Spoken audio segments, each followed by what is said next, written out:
दोस्तों, क्या हो अगर एक ऐसी जगह हो जहां से आम इंसान बेखबर हो, लेकिन वो जगह ऐसी हो जहां पर छोटी उम्र से ही लोगों को खूंखार बनने की ट्रेनिंग दी जा रही हो और एक ऐसा वॉरियर तैयार किया जाए जो अकेला 100 लोगों पर भारी पड़े। कहानी की शुरुआत एक बार को दिखाते हुए होती है जहां पर कि एक बूढ़ा आदमी एक गैंगस्टर की पीठ पर टैटू बना रहा था, लेकिन तभी यहाँ पर उस गैंगस्टर का चेला आया। उसने उसे एक लिफाफा दिया जिसके अंदर की काली रेत थी। इन गुंडों को तो उस रेत का मतलब नहीं पता था, लेकिन ये देखकर वो बूढ़ा आदमी एकदम सहम गया। बूढ़े ने बताया कि इस काली रेत का मतलब है कि दुनिया के सबसे खतरनाक शैडो निंजा आने वाले हैं, क्योंकि कई साल पहले इस बूढ़े का सामना इन वॉरियर्स से हुआ था और ये जानता था कि वो कितने खतरनाक हैं। इसके बाद इस बूढ़े ने इन लोगों को अपना सालों पुराना एक छाती का घाव दिखाया। दरअसल इस बूढ़े का दिल बाईं तरफ है और इसी वजह से ये बूढ़ा उन निंजा के वार से बच गया था।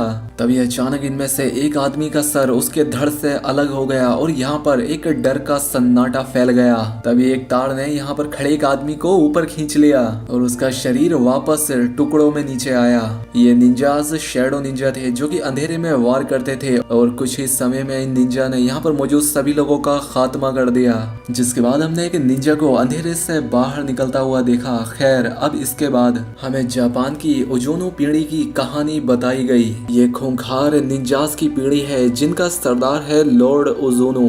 ये लोग दुनिया भर से बच्चे इकट्ठा करते हैं और काफी कड़ी ट्रेनिंग के बाद उन्हें ये खतरनाक निंजा बनाते थे। इन निंजास को सभी अमीर आदमी तो जानते हैं, लेकिन आम जनता इनके वजूद से अनजान है और कोई भी इन्हें कम से कम 100 किलो सोना देकर किसी का भी कत्ल करा सकता है। और ये ओजोनो पीढ़ी पिछले कई सौ साल से अंधेरे में अपना ये काम करती चली आ रही है। बताया तो यहाँ तक जाता है कि रसिया के प्रेसिडेंट और जापान के प्रधानमंत्री की भी जान इन्हीं निंजास ने ली थी।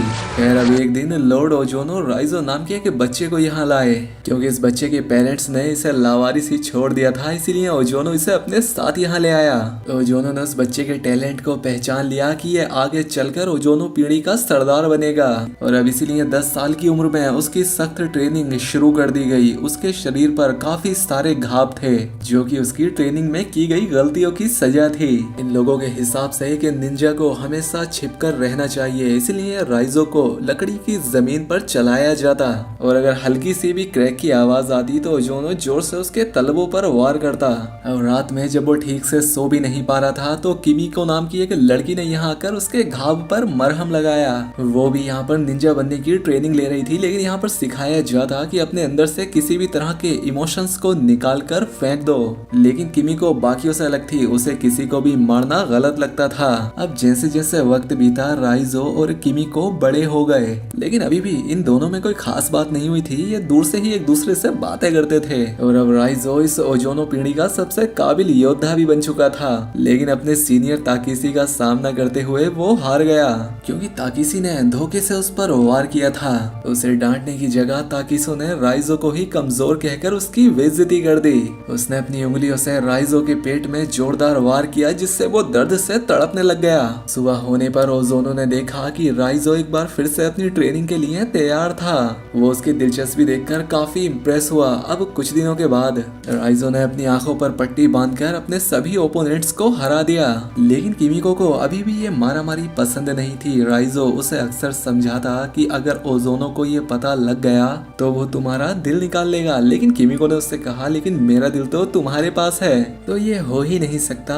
अब एक दिन किमिको को किसी को चाकू से मारने का एक टास्क मिला, लेकिन जब किमिको से ये ना हो सका तो ओजोनो ने उसके मुंह पर चाकू मारकर उसे एक पिंजरे में डलवा दिया। रात में चुपके से राइजो ने उससे मिलकर उसे पानी पिलाया। खैर, अब कुछ दिनों के बाद रात में किमिको दीवार कूदकर यहाँ से भागने लगी। उसने राइजो को भी अपने साथ बुलाया, लेकिन वो ओजोनो के लिए वफादार था, लेकिन अपने इस काम में वो नाकाम हुई और पकड़ी गई और अब उसे मौत की सजा होने वाली थी। ताकेशी ने सभी के सामने उसके दिल पर वार करके उसकी जान ले ली। उस दिन राइजो अंदर से एकदम टूट गया, लेकिन वो फिर भी ओजोनो से जुड़ा रहा। अब इसके कुछ दिनों के बाद बर्लिन में मीका नाम की एक लड़की को निंजास के होने के कुछ सबूत मिले। ये सबूत लेकर वो अपने बॉस मैस्लो के पास आई, लेकिन मैस्लो ये मानने के लिए तैयार ही नहीं था कि ऐसे भी निंजास हैं जिनके बारे में सिर्फ अमीर लोग जानते हैं। ऐसा तो हो ही नहीं सकता। जिस पर मीका ने उसे सबूत दिखाए कि देखो, बड़े आदमी का पैसा जो इधर उधर होता है और नेताओं की मौत में इन निंजास का ही हाथ होता है। अब मैस्लो को भी इस चीज में दिलचस्पी हुई और सबूत जुटाने पर इन्हें पता लगा कि एक और जासूस ने ऐसे ही सबूत इकट्ठा किए थे, लेकिन जल्द ही उसे काम से निकाल दिया और बाद में किसी ने उसका मर्डर कर दिया। वहीं राइजो भी किसी काम के चलते वर्लिन आया हुआ था। वो एक सुनसान घर में अकेला था। वो दिन भर दबा कर ट्रेनिंग करता। एक दिन वो लॉन्ड्री शॉप पर गया। वहाँ पर उसे एक लेडी दिखी। उसे देखते ही राइजो समझ गया कि ये भी एक निंजा है और तभी इन दोनों ने एक दूसरे पर वार किया और एक जबरदस्त लड़ाई शुरू हो गई। लेकिन पलक झपकते ही हमने देखा कि राइजो उस लड़की को वॉशिंग मशीन में डालकर यहाँ से चला गया था। उधर मीका उस जासूस की वाइफ से मिलने पहुंची जिसे सबूत मिलने पर मार दिया गया था। वो बताने लगी कि मेरा पति बहादुर तो बहुत था, लेकिन इस घटना की इन्वेस्टिगेशन के बाद वो इतना ज्यादा डर गया कि घर के हर एक खिड़की दरवाजे पर वो कई ताले लगा कर रखता था। घर के हर एक कोने में रोशनी रहती ताकि कहीं से कोई निंजा ना आ जाए। लेकिन जिस दिन वो आए उन्होंने सभी लाइट्स बंद कर दी थी। अब अगले दिन मीका के ऑफिस में एक ऑफिसर आया, क्योंकि मीका ऐसी चीजों के बारे में ज्यादा सोच रही थी जो उसके काम की भी नहीं थी। उस रात जब मीका अपने घर लौट रही थी तो उसने देखा कि पूरी गली में लाइट ही नहीं है और जैसे ही वो अपने घर में घुसी एक निंजा ने उस पर हमला कर दिया।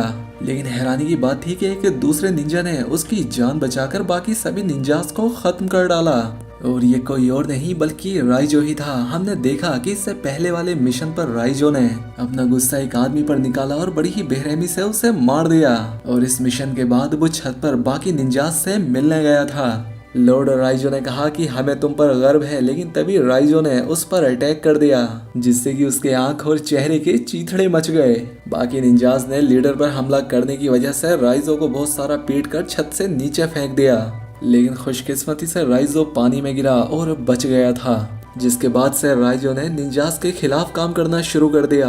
वो उनके हर एक मिशन को चौपट करने लगा और उसने मीका की जान भी इसीलिए बचाई थी। फिर ये दोनों होटल गए जहां जाकर इन्होंने अपने कपड़े बदले, क्योंकि निंजा अक्सर इंसानों की स्मेल से भी उन तक पहुंच जाते हैं। फिर मीका ने मैस्लो को बताया कि वो राइजो के साथ है, लेकिन राइजो को तो पकड़ने के ऑर्डर मिले थे। वो जानता था कि राइजो इनका दुश्मन नहीं है, लेकिन उसे ऑर्डर तो मानने ही थे। इसलिए जब मैस्लो मीका और राइजो से मिलने गया तो उसे बंदी बना लिया गया, जिसके बाद उसे एक सुनसान जेल में बांध दिया गया। जब मीका को पता लगा कि इसमें मैस्लो भी मिला हुआ है तो वो उससे बात करने गई, लेकिन मैस्लो उसे रिहा करने के लिए तैयार ही नहीं हुआ, क्योंकि राइजो जेल में ही निंजास से सेफ रह सकता है। फिर रात में मीका राइजो को पानी पिलाने गई तो राइजो ने उससे कहा कि निंजास यहाँ किसी भी वक्त आते होंगे। मीका ने मैस्लो को भी सावधान करने की कोशिश की, लेकिन अब देर हो गई थी। लाइट चली गई और निंजास अंधेरे से बाहर आए। उन जाबाज योद्धाओं के सामने इन ऑफिसर्स के हथियार और उनकी ताकत कम पड़ गई। वो उनका खात्मा करने लगे तो मीका ने राइजो की जंजीरें खोलकर उसे आजाद कर दिया, जिसके बाद उसने निंजास का सामना करते हुए मीका को भाग जाने के लिए कहा। हालांकि राइजो ओजोनो पीढ़ी का सबसे बेहतरीन योद्धा था, लेकिन इतने सारे निंजास को एक साथ संभालना उसके लिए भी मुश्किल पड़ रहा था। आखिर में राइजो और ताकेशी लड़ते हुए सड़क पर आ गिरे। ताकेशी अपनी तलवार से राइजो का खात्मा करने ही वाला था कि पीछे से मीका ने अपनी गाड़ी से आकर उसे उड़ा दिया, जिसके बाद वो राइजो को एक होटल में ले आई। हालांकि वो काफी जख्मी था, लेकिन फिर भी वो डॉक्टर के पास जाने को तैयार ही नहीं हुआ, इसलिए मीका कमरे में बेहोश पड़े राइजो के पास ही बैठ गई। इसके बाद उसने एक ट्रैकिंग डिवाइस निकाला जिससे मैस्लो को उसकी लोकेशन का पता लग जाए। जब पुलिस यहाँ पहुंची तो यहाँ पर सिर्फ मीका थी। उसने बताया कि वो राइजो को 10 मिनट पहले उठा के ले गए हैं। राइजो को लॉर्ड ओजोनो के सामने पेश किया गया। उसने राइजो से आखिरी माफी मांगने का एक मौका दिया, लेकिन राइजो ने कहा क्या माफी, भाड़ में जाओ। ये सुनकर ओजोनो का गुस्सा तो मानो चौथे आसमान पर था, क्योंकि कुछ साल पहले उसने ही सोचा था कि ये लड़का आगे चलकर ओजोनो कबीले का सरदार बनेगा। उसने राइजो को भी किमिको वाली जगह पर खड़ा किया और फिर अपनी उंगलियों से 3 वार किए। आमतौर पर ओजोनो के एक ही वार से लोग मारे जाते, लेकिन राइजो को तो कुछ भी नहीं हुआ। साथ ही उसके मुंह में जो ट्रैकिंग डिवाइस था वो बाहर आ गया। उसी वक्त पूरी पुलिस फोर्स ने यहाँ हमला करके तहलका मचा दिया और यहाँ धमाके में कई सारे निंजाज मारे गए। इन दो ग्रुप्स की मुठभेड़ में काफी लोगों की जानें चली गईं। वहीं दूसरी तरफ राइजो को ताकेशी और उसके आदमियों ने घेर लिया। अब राइजो ने पल भर में ही इन सभी लोगों की चटनी बना डाली। फिर राइजो और ताकेशी आमने सामने आकर अपनी पूरी ताकत से लड़ने लगे। आखिरकार यहाँ पर राइजो जीत गया और उसने ताकेशी के शरीर का एक हिस्सा भी काट फेंका। अब बारी ओजोनो की थी। उसने देखा कि ओजोनो एक कमरे में आराम से बैठा था, जबकि बाहर जबरदस्त धमाके हो रहे थे। अचानक ओजोनो वहाँ पर गायब हो गया और राइजो के पीछे से अंधेरे से आया। सिर्फ एक धक्के से ही उसने राइजो को कई दीवारों के पार फेंक दिया। फिर दोनों ने तलवारें निकाली और एक दूसरे के आमने सामने आ गए। ओजोनो ने एक बार फिर से उसे माफी मांगने का मौका दिया और कहा कि मैं तुम्हारा फादर हूँ, मैं ही तुम्हें यहाँ लेकर आया था और बचपन से आज तक पाला है। लेकिन राइजो ने कहा कि मैं किसी का बेटा नहीं और तुम्हें खत्म करके ही मैं आजादी की सांस लूंगा। और जैसे ही वो ओजोनो पर लपका वो फिर से गायब हो गया। अब यहाँ पर मीका भी राइजो की मदद करने पहुंची, लेकिन मौका देखकर ओजोनो ने एक तलवार मीका की छाती के आर पार निकाल दी। और ये देखकर एक बार फिर से राइजो को याद आ गया कि कैसे बचपन में इन दरिंदों ने उसके प्यार को भी मार डाला था। गुस्से में आकर राइजो ने अपनी तलवार से एक ही झटके में ओजोनो के 3 टुकड़े कर दिए। ओजोनो मीका को बाहर लाया और डॉक्टर्स ने उसे देखा तो पता लगा कि मीका का दिल बाईं ओर है, इसलिए वो बच जाएगी। और आखिरकार ओजोनो ने अपनी एकेडमी की दीवार फांदी और वैसा ही किया जैसे उसकी गर्लफ्रेंड किमिको चाहती थी। और इस तरह से हमेशा के लिए वो किमिको की यादें अपने दिल में रखकर अपने अगले मिशन के लिए चला गया। तो दोस्तों वीडियो कैसी लगी हमें कमेंट करके जरूर बताएं। ऐसी ही और वीडियो के लिए चैनल को सब्सक्राइब कर लें। मिलते हैं अगली शानदार वीडियो में।